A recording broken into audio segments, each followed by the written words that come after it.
In some cases, when African Americans are mistreated by the police in a public manner, their personal lives, and those of their family, are often written about, before all the facts are out. A former coach of Sterling Brown, the Milwaukee Bucks guard who was tased and arrested in January after 2 Milwaukee police officers spotted his car parked across 2 handicap spaces, wants to put a full-court press on any negative media coverage of his former player. "He's a good kid. We never got any backtalk from him. When you asked him to do something, he did it.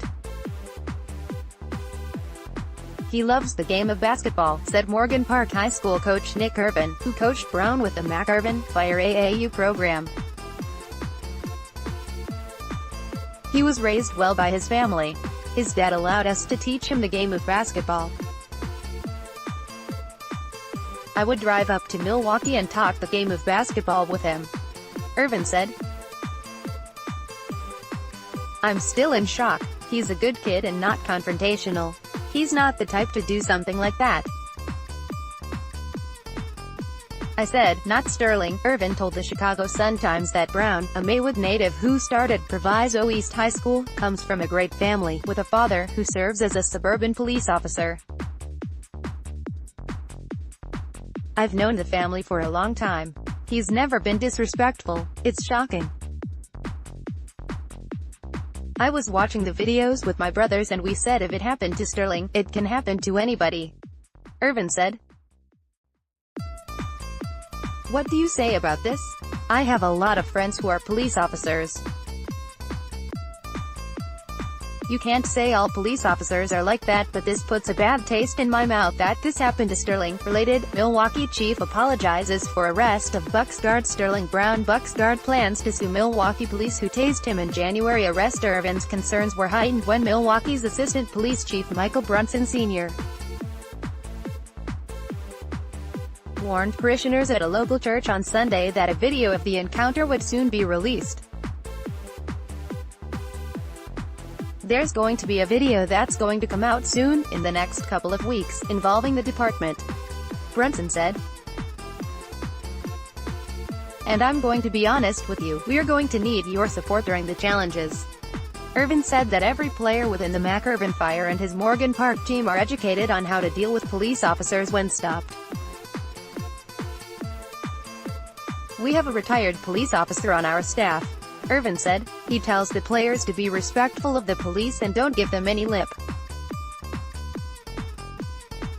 "I tell my players all police officers aren't bad, even though we have some that go overboard. We always talk to them about it.